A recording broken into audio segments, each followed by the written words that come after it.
استنجا کر کے آئے، پیشاب کر کے باہر آئے، وضو کرنے کے لیے بیٹھے تو ایسا لگ رہا ہے کہ قطرہ ٹپک رہا ہے یا پیشاب کا قطرہ پھر سے نکل گیا. ایسے کئی لوگوں کو ہوتا ہے. پھر گئے وہ، پھر دھو کر کے آئے، پھر لگا کہ نہیں پیشاب کا قطرہ نکل رہا ہے. یہ اطمینان نہیں ہوتا کچھ لوگوں. حالانکہ استنجا کریں آپ، پورا اس میں استبرا ہے، یعنی کھانس کر کے ہو یا اٹھ کر کے بیٹھ کر کے پیر کو موڑ کے کسی بھی طرح سے آخری قطرہ نکال دیں، یہ ٹھیک ہے. لیکن اس کے بعد آپ وضو کرنے کے لیے آئے تب یہ وسوسہ آ رہا ہے، پیشاب کا قطرہ نکلا، پیشاب کا قطرہ نکلا. اب کیا حکم کیا ہے آپ کے لیے؟ ایک نمبر 1 یہ وضو کا مسئلہ، اس کا بھی حکم میں بتاؤں. دوسرا مسئلہ سن لیں، نماز. 4 رکعت ظہر کی پڑھنے کے لیے کھڑے تھے، یا 4 رکعت عصر یا عشاء کی، 2 رکعت پڑھے، تیسری رکعت میں کھڑے ہوئے تھے. اب شک ہونے لگا کہ دوسری ہے کہ تیسری ہے. تیسری میں کھڑے تھے، یہ شک ہونے لگا یہ چوتھی ہوگی کہ تیسری ہوگی. ایسا ہوتا ہے بہت سارے لوگ. نماز کا ایک مسئلہ یہ ہے. آپ وضو کا دونوں کا حکم کیا ہے، اس سے میں آپ کو اپنی زندگی کے متعلق بتاؤں گا. پہلا والا جو مسئلہ ہے پیشاب کے قطرے کا، پہلی مرتبہ ایسا کبھی ہوا ہے تو جاؤ دھل لو. ایک بار ایسا ہوا کہ پیشاب کا قطرہ ٹپکا ہے یا لگ رہا ہے، جاؤ دھل کے آ جاؤ. پھر ایک مرتبہ ایسا ہوا ہے کہ وضو کرنے بیٹھا ہوں، ایسا لگا کہ پیشاب کا قطرہ ٹپک گیا، جاؤ دھل کے آؤ اور اتنا حصہ جہاں کپڑے میں لگا اس کو بھی دھل لو. تیسری مرتبہ بھی ایسا ہوا ہے، دھل لو. اب اس کے بعد شریعت کہتی ہے اب نہیں جانا اس کے بعد. اب وضو کے لیے اگر بیٹھو گے تمہیں لگ رہا ہے کہ پیشاب کے قطرے ٹپک رہے ہیں، ٹپکنے دو.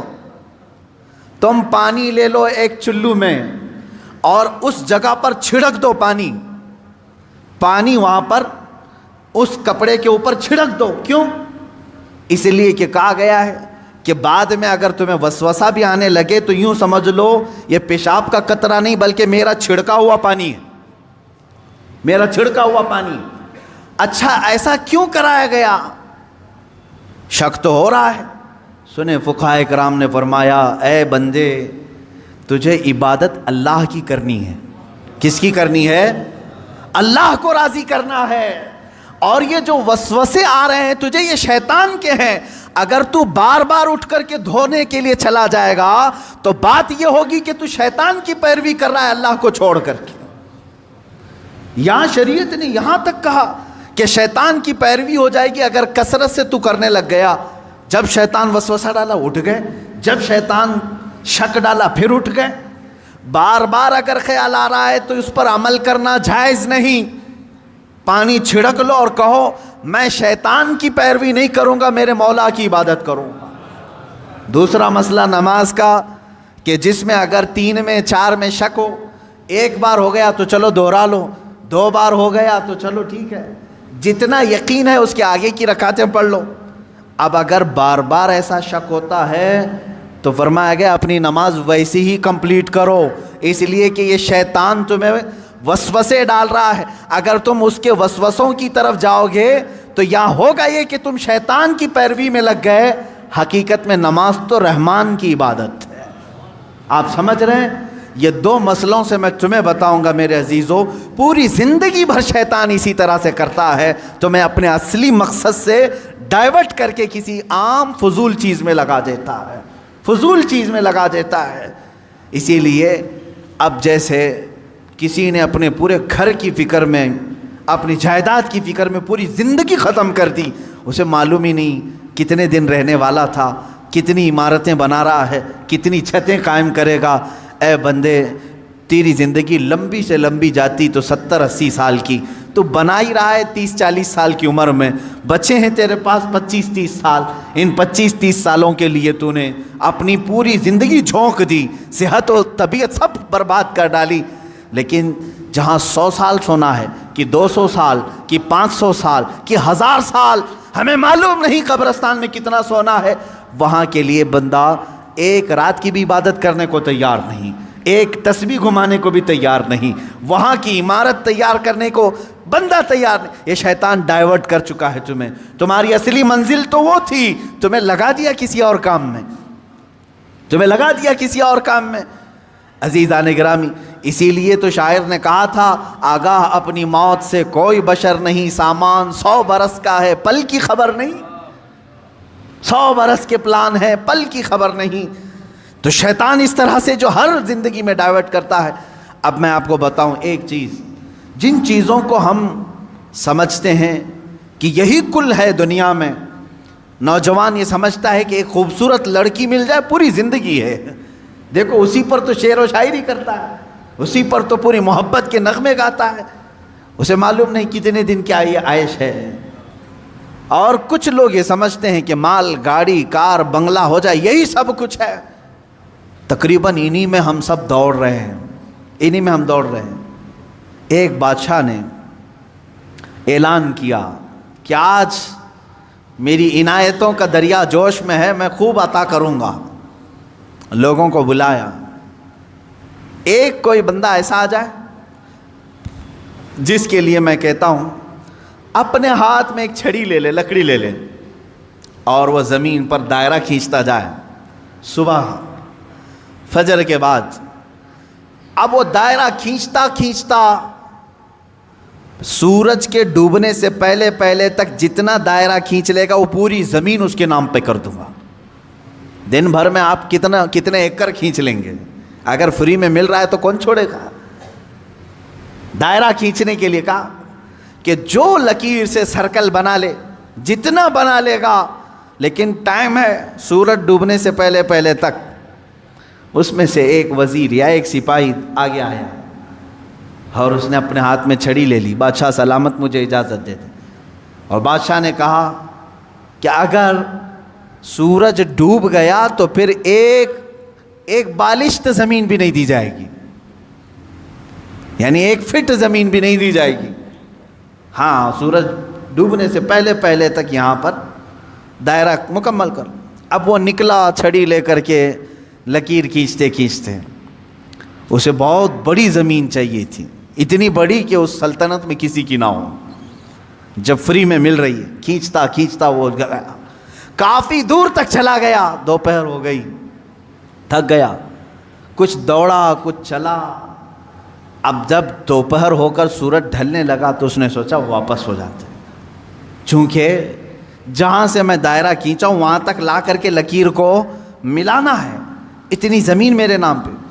اب واپس ہوا، اب یہ کتنے کلومیٹر کی زمین گھیرا تھا واللہ عالم، دوڑا تھا اس نے صبح سے لے کر دوپہر تک، نہ کھانا ہے نہ پانی ہے، دوڑ رہا تھا۔ دوڑتے دوڑتے سورج پیلا ہو گیا، عصر کا وقت آ گیا۔ اب اس نے دیکھا کہ بادشاہ کا محل اور سپاہی سب قریب نظر آ رہے ہیں، دل میں ٹھنڈک ہو گئی، میں پہنچ جاؤں گا، سورج کے ڈوبنے سے پہلے پہلے میرے بگننگ پوائنٹ جو ہے جہاں سے سٹارٹ ہوا تو وہاں تک پہنچنا ہے مجھے۔ لیکن تھک گیا تھا، آزا جواب دے رہے تھے، نڈھال ہو گیا، شاید آدھا کلومیٹر یا 1 کلومیٹر باقی رہ گیا ہوگا، چلنے کی سکت نہیں رہی۔ لیکن باہر سے وہاں سے لوگ آوازیں دے رہے تھے، بہت لمبی زمین تو نے گھیرا ہے، اتنی بڑی زمین کسی کو نہیں ملی سلطنت میں، آ جا دوڑتے ہوئے۔ کچھ لوگوں نے ہمت دکھائی، حوصلہ دلایا، دوڑا اور تیزی سے دوڑا، پھر دوڑا، سورج ڈوبنے کے بالکل پاس میں آ گیا، سورج غروب ہونے کے لیے بس آدھا سورج اندر جا چکا تھا، اور اس کا پوائنٹ جہاں سے شروع کیا تھا وہ بھی قریب نظر آ رہا تھا، وہ بھی قریب نظر آ رہا تھا۔ دوڑا اور دوڑا، یہاں تک کہ اپنے اس پوائنٹ کے بالکل پاس میں پہنچا، لیکن سورج ڈوبا۔ کتنا باقی تھا؟ سورج ڈوبنے سے پہلے پہلے وہ اپنے پوائنٹ پہ پہنچ گیا، اس طرح کہ پیر اس کے ایک طرف، ہاتھ اس کے اس طرف، سو کر کے اس نے اپنی لکڑی آگے کی، پوائنٹ پر پہنچ گیا۔ اس کے بعد سورج ڈوب گیا۔ اب اس کی ہو گئی زمین، جتنا صبح سے لے کر دوڑا تھا اس کی ہو گئی زمین، لیکن جب قریب میں آئے اٹھانے کی کوشش کی تو اس کا انتقال ہو چکا تھا۔ دن بھر ایسا دوڑا تھا کہ روح نکل گئی، اسی طرح پڑا تھا۔ اس کے پیر اور اس کے ہاتھ، اس کا ہاتھ کی موجود لکڑی اس پوائنٹ تک پہنچی ہوئی تھی اور وہ وہاں مرا ہوا پڑا تھا، روح نکل چکی تھی۔ بادشاہ آیا، وزیروں کو کہا اٹھاؤ، اس کی قبر یہیں بنائی جائے گی جہاں یہ انتقال کیا ہے۔ اس کی قبر وہیں کھودی گئی۔ کتنے فٹ کا رہا ہوگا؟ 6 فٹ کا رہا ہوگا، جتنا بھی رہا ہوگا، قبر اس کی بنائی۔ بادشاہ نے ایک بہت تاریخی جملہ اس کی قبر پر لکھا، کہا کہ اس کو ضرورت صرف 6 فٹ کی تھی، دوڑا پورے دن بھر، اس کو اتنی ضرورت تھی اور دوڑا اتنا کہ اپنی موت کے منہ میں چلا گیا، موت کے منہ میں چلا گیا۔ یہی ہماری زندگی ہے آج، تقریباً اسی کی طرح ہم بھی کر رہے ہیں، اتنا دوڑ رہے ہیں پتہ ہی نہیں چلتا کہ کہاں موت آ گئی۔ تمہیں ان تمام چیزوں کی ضرورت ہی نہیں تھی جس کے پیچھے پڑے ہوئے ہو، سب تو اللہ نے لکھ کر کے بھیجا ہے۔ ارے میاں تم اپنی ماں کے پیٹ میں 100 دن کے نہیں تھے، تب اللہ نے فرشتوں کو بھیج کر کے لکھوا دیا، اسے اتنا رزق لکھ دو، اسے اتنے اولاد لکھ دو، اسے اتنی خوشبختیاں لکھ دو، سب لکھا جا چکا ہے۔ جو ملنا ہے اس پر ہم پوری زندگی کیوں داؤ پر لگائیں؟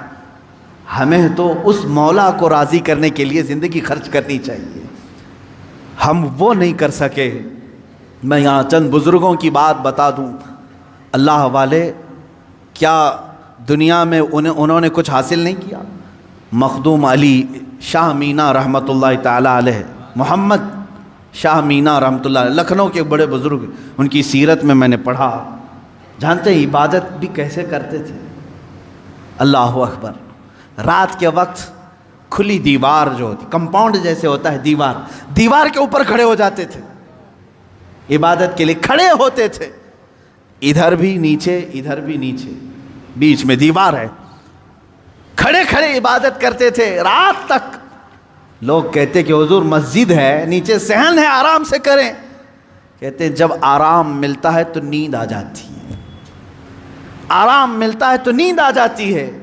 میں دیوار پر کھڑا ہوتا ہوں اور رات کو نیند آتی ہے تو کبھی کبھار دیوار سے گر جاتا ہوں۔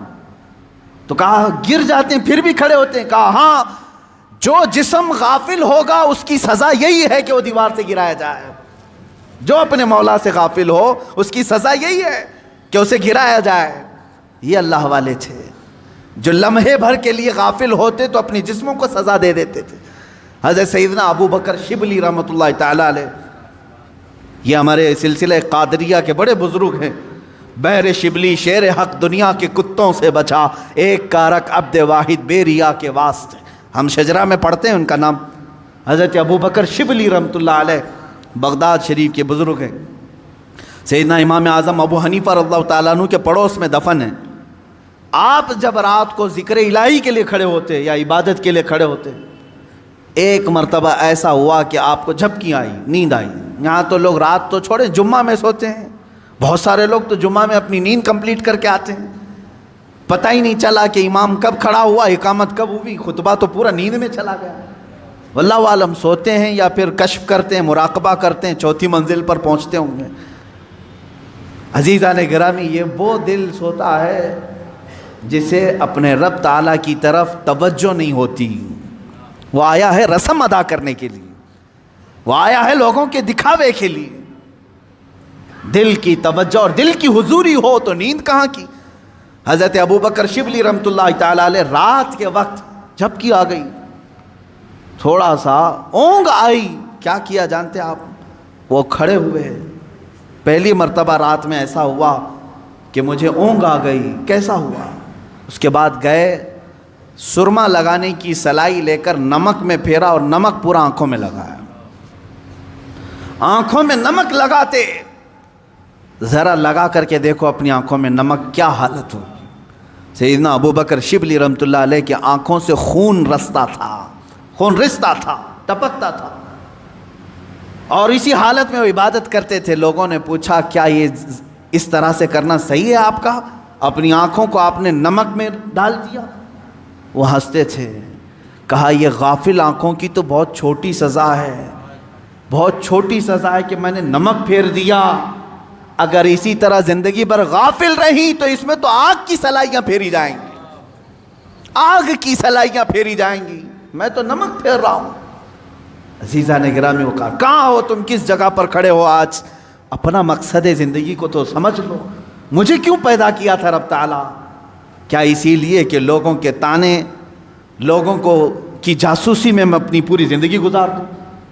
کس کے گھر میں کیا پک رہا ہے وہی بات کرتے بیٹھا رہا ہوں، کس کی بیوی کیسی ہے وہ ڈسکس کرتا بیٹھا رہا ہوں، کس کے گھر میں ابھی کتنے شادی کے لوگ ہیں وہ ڈسکس کرتا بیٹھا رہا ہوں، کس کی دکان ٹھپ پڑ رہی ہے یہ ڈسکس کرتا بیٹھا رہا ہوں؟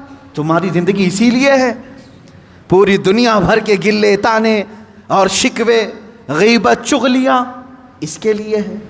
میرے عزیزو، اپنی زندگی کا مقصد سمجھو، اور آج کے بعد یہ طے کر لو کہ میں دکان میں ہوں کہ مکان میں ہوں کہ راستے پر ہوں، لوگوں کی عیب جوئی کرنے سے بہتر ہے کہ میں اللہ کو سبحان تو کہوں، میں کہوں سبحان اللہ سبحان اللہ سبحان اللہ، ما اعظم شانک، اے اللہ تو کتنا بلند ہے، تیری شان کتنی بڑی ہے۔ لیکن اس کی تعریف میں جتنے جملے نکلے وہ تمہاری نیکیوں کے پلے کو اتنا بھر دیتے ہیں کہ قیامت کے دن تم فخر کے ساتھ اٹھائے جاؤ۔ اپنے ان اوقات کو فضولیات میں نہ برباد کرو، فضولیات میں نہیں۔ اب آخری بات میں ایک عرض کر دوں، سیدنا عمر فاروق رضی اللہ تعالیٰ عنہ کی ایک وصیت مجھے یاد آتی ہے، دنیا میں ہم جو کچھ بھی کر لیں یہ یہیں رہ جائے، جتنا بھی ہوں۔ آپ نے 2 وصیتیں کی تھی اپنے انتقال سے پہلے، کہا میری قبر چھوٹی بنانا، بس بہت زیادہ لمبی چوڑی نہیں، چھوٹی سی، اتنی کہ ایک کروٹ بھی نہ ہو، چھوٹی قبر بنا کر کے مجھے دفن کرنا۔ دوسری وصیت، مجھے سادہ سا کفن کپڑا دینا، عام لباس میں مجھے دفن کر دینا، کفن دینا۔ جبکہ حدیث پاک میں ہے، حضور صلی اللہ علیہ وسلم نے فرمایا کفنوا موتاکم باحسن اثوابکم، اپنی میتوں کو اچھے سے اچھا کفن دو، جتنا وہ عید بقرعید میں قیمت کا کپڑا پہنتے تھے اتنی قیمت کا کپڑا انہیں کفن میں دو۔ یہ مسئلہ ہے۔ عمر فاروق رضی اللہ تعالیٰ عنہ کی وصیت، یہ ان کا تقویٰ ہے، فرمایا چھوٹی قبر میں مجھے دفن کر دو، سادے کفن میں مجھے ملبوس کر کے دفن کر دو۔ پوچھا گیا لوگوں نے آپ سے کہ ایسا آپ کیوں فرما رہے ہیں؟ توجہ چاہتا ہوں، یہی 2 چیزیں ہمیں ہمارے مقصد تک لے جا سکتی ہیں۔ فرماتے ہیں اے لوگو، اگر تم نے مجھے امیر المومنین سمجھ کر کے، بڑا سمجھ کر کے بڑی لمبی چوڑی قبر کھود دی، شاندار قبر بنا کر کے دفن کیا، ہونا کیا ہے؟ تم دفن کر کے ادھر جاؤ گے، اگر میرے اعمال میں ایک بھی عمل میں میں پکڑا گیا تو یہ تو پوری چوڑی قبر بھی دبا کر کے میری ہڈی پسلیاں توڑ دے گی، دیواریں دبائیں گی، کیونکہ حدیث پاک میں ہے وقتۃ القبر حق، قبر کا جھٹکا دینا حق ہے، ہر ایک کے ساتھ ہوگا۔ سیدنا عمر فاروق فرماتے ہیں یہ قبر کی دیواریں تو ہڈی پسلیاں توڑ دیں گی اگر میں کسی عمل میں پکڑا گیا، اور رہی بات چھوٹی قبر تم کھود کر کے مجھے دفنا رہے ہو، اگر مولا تبارک و تعالیٰ کے ہاں میں پاس ہو گیا، میرے اعمال نکل گئے، تو تمہارے کھودنے کا کیا، اللہ اتنی کشادہ کرے گا کہ جہاں تک نگاہ جائے وہ تو تم کھود بھی نہیں سکتے، اتنی بڑی میری قبر بن جائے گی۔ اسی لیے میری قبر کا دار و مدار زندگی کے اعمال پر ہے، تمہارے بنانے پر نہیں، تم چاہے جیسی بھی بناؤ۔ اور دوسری بات کفن کی، چلو تم نے بہت مہنگا کفن مجھے پہنا دیا، حضرت عمر فرماتے ہیں اگر میں پکڑا گیا، میرا عمل کوئی اللہ کی بارگاہ میں گرفت میں آیا، تو تم نے چاہے جتنا بھی مہنگا کفن دیا ہو یہ سب کھینچ لیا جائے گا، سب سڑا دیا جائے گا، ختم کر دیا جائے گا۔ اور اگر تم نے ہلکا کفن بھی دے دیا مجھے، سستا کفن بھی دیا، لیکن مولا کو میرے اعمال پسند آ گئے تو وہ تو مجھے جنتی لباس پہنائے گا۔ سارا دار و مدار میرے اعمال پر ہے۔ اسی طرح میرے عزیزو، تمہاری عمدہ کوٹھیاں، تمہارے عمدہ بنگلے اور تمہارے بڑے بڑے جنازے، چاہے لاکھوں کے خرچ کے ساتھ تم نے اپنی میتوں کو دفن کا انتظام کیا ہو، کچھ نہیں ہونا ہے۔ تمہاری زندگی کا سارا دار و مدار یہی چند دن ہے جو تم اللہ کو منانے میں لگا دو گے۔ اٹھاؤ اپنی تسبیحاں، اٹھاؤ اپنی تسبیحات اور اللہ رب العزت کے نغمے گاؤ، اس کی حمد بیان کرو جتنا وقت تمہیں ملے، اور اٹھاؤ تسبیحات، بارگاہ مصطفیٰ میں درود کی کثرت کرو۔ تمہاری زبان اس لیے نہیں دی گئی ہے کہ لوگوں کو طعن و تشنیع کرو، ان کو گالیاں دو، تمہاری زبان اس لیے ہے کہ مختصر وقت میں اللہ کی جنت خرید لو۔ کیونکہ میرے آقا صلی اللہ علیہ وسلم نے یہ زبان یوں 2 انگلیوں میں پکڑ کر کے کہا تھا صحابہ سے، اے صحابہ سنو، یہ جو ٹکڑا ہے گوشت کا، یہ انسان کو دوزخ میں بھی لے جاتا ہے، جنت میں بھی لے جاتا ہے۔ یہ گوشت کا ٹکڑا، تم خود اپنی طرف سے ایسی بربادیاں نہ کرو۔ اسی لیے میں آیت کی طرف پھر سے آ رہا ہوں۔ اللہ نے فرمایا افحسبتم انما خلقناکم عبثا، کیا تم یہ گمان کر کے بیٹھے ہو، یہ سوچ کر بیٹھے ہو ہم نے تمہیں بیکار میں پیدا کیا؟ وَأَنَّكُمْ إِلَيْنَا لَا تُرْجَعُونَ، کیا تم یہ سوچ کر بیٹھے ہو کہ ہماری طرف تم نہیں لوٹائے جاؤ گے؟ لوٹائے جاؤ گے۔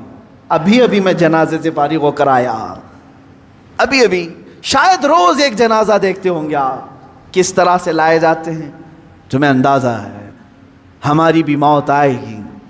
اس دن ہمارے پہنے ہوئے لباس اتارے جاتے ہیں، اور ایک ہی لباس ہے، وہ ایک ہی یونیفارم ہے اس جگہ پہنچنے کا، ان سفید لباس میں باندھ کر کے لاتے ہیں۔ تم اگر آج اللہ کی بارگاہ میں نہیں آنا چاہتے، ایک دن ایسا آئے گا سب لوگ پکڑ کے لائیں گے، امام کے سامنے رکھ دیں گے۔ یہ آتا نہیں تھا، اب لایا گیا ہے۔ ناک میں روئی ٹھونس کر کے، کانوں میں کپاس رکھ کر کے، انگلیوں کو باندھ کر کے، پیٹ کو باندھ کر کے، پوری طرح سے جکڑ کر کے لا رہے ہیں۔ یا میں عزت سے بھی کہوں گا، بعض وہ ہیں جو جنت کی طرف جا رہے ہیں، عزت سے ہی جا رہے ہیں، لیکن لائے جائیں گے، ہر کوئی لائے جائے گا۔ وَأَنَّكُمْ إِلَيْنَا لَا تُرْجَعُونَ، تم یہ گمان کرنا ہی مت کہ تم نہیں لوٹائے جاؤ گے، ہر ایک کو لوٹنا ہے۔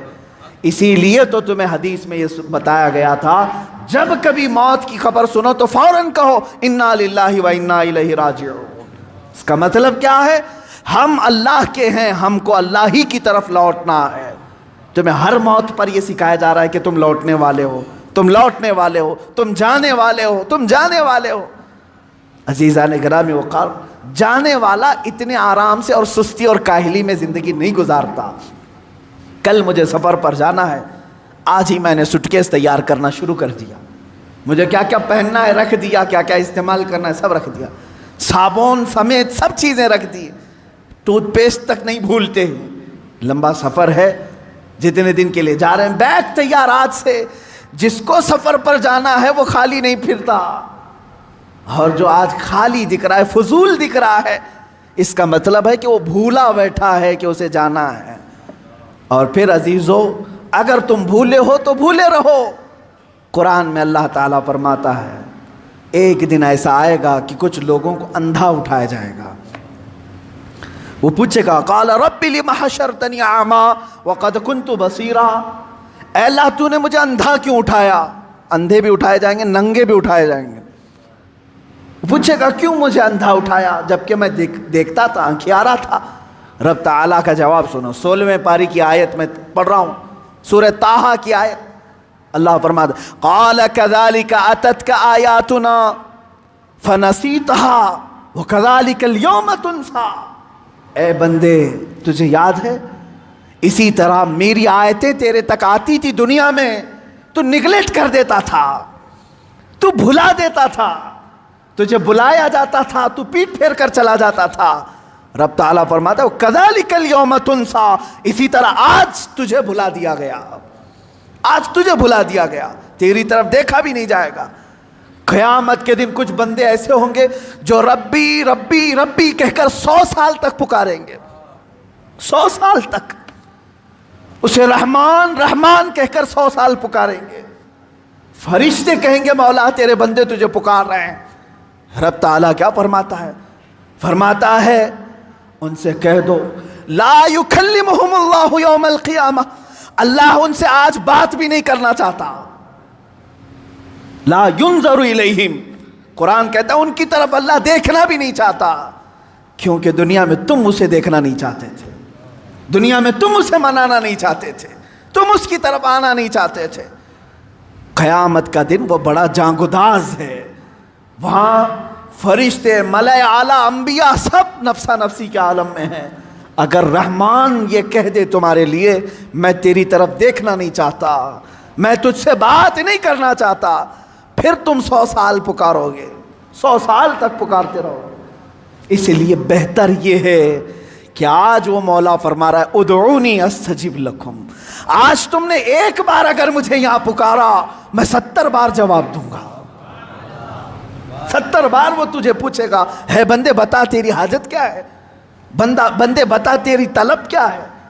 یہاں تم پکارنا چھوڑ دو گے تو وہاں تم پکارتے رہو گے اور جواب کوئی نہیں آئے گا۔ اللہ رب العزت ہر ایک کو اپنا مقصد زندگی سمجھنے کی توفیق عطا کرے۔ بہت ہو گیا میرے عزیزو، آسمان سر پر آ چکے ہیں ہمارے، جگہ جگہ کے تھک چکے ہیں تمہیں یہ ہنگامے۔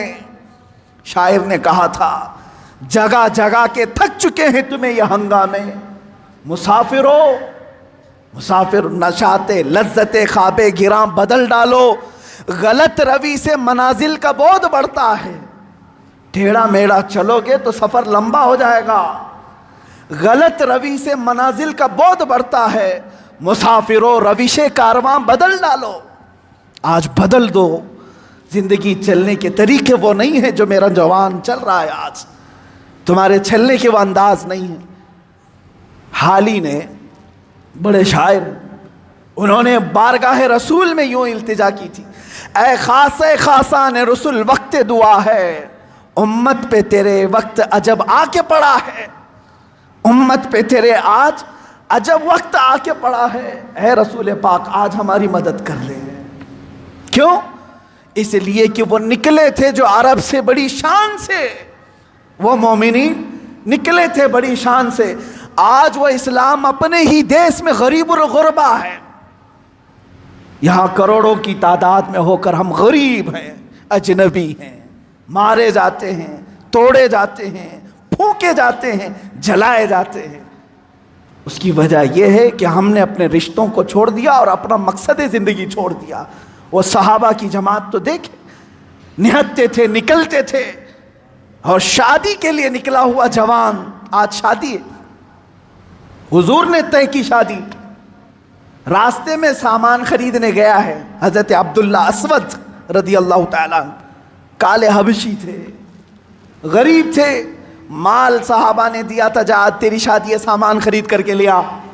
بازار میں گئے، اچانک کافروں کے حملے کی خبر آئی کہ مدینے پر حملہ ہونے والا ہے، اعلان ہو گیا، اللہ کی رضا کے لیے اللہ کے رسول نے بلایا جہاد میں، شادی کا سامان چھوڑ کر کے وہ تلواریں خریدنے میں لگ گئے، گھوڑا خریدا، زیرہ خریدا۔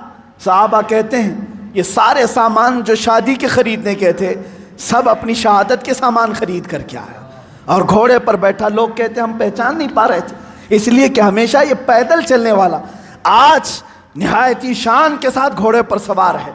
لوگوں نے پوچھا ذرا اپنا چہرہ ہٹا کر کے دکھاؤ، زیرہ لوہے کی تانتوں والی جو ٹوپی ہوتی تھی پہن کر کیا ہے؟ وہ ہنستے ہوئے کہا پہلی مرتبہ مجھے دولہا بننے کا شرف ملا ہے، میں میدان جہاد میں جا رہا ہوں، اور دوسرا دن تھا کہ جہاد کے میدان میں لڑتے لڑتے یہ عبداللہ اسود شہید بھی ہو گئے۔ ان کی زندگی تھی، ان کی زندگی تھی، انہوں نے اپنی کل زندگی دنیا بنانے میں مصروف نہیں رکھی، اپنے مولا کو راضی کرنے کا اگر ایک لمحہ بھی آ گیا سب چھوڑا اور اللہ کو راضی کرنے پر آ گئے۔ یہ زندگی کا مقصد ہے میرے عزیز۔ آج اگر تمہاری دکان تمہیں روکتی ہے، تمہاری بازار تمہیں روکتی ہے، تو اس سے زیادہ گئی گزری زندگی اور کچھ نہیں۔ اللہ سے اگر تمہیں یہ دکانیں روکتی ہیں تو ان دکانوں کا کیا یہ جہنم میں لے جائیں گی۔ ہاں اگر تم دکان میں بیٹھے مولا کی طرف بلاوا آ گیا، چھوڑ دیا اور آ گیا، تو یہ کہتے ہی یہ عبداللہ ہے، اللہ کا بندہ ہے، ورنہ میں کہوں گا عبد المال ہے۔ عبد المال مال کا بندہ اور عبداللہ اللہ کا بندہ۔ تم فیصلہ کر لو عبد المال بننا ہے کہ عبداللہ بننا ہے۔ وآخر دعوانا الحمدللہ رب العالمین۔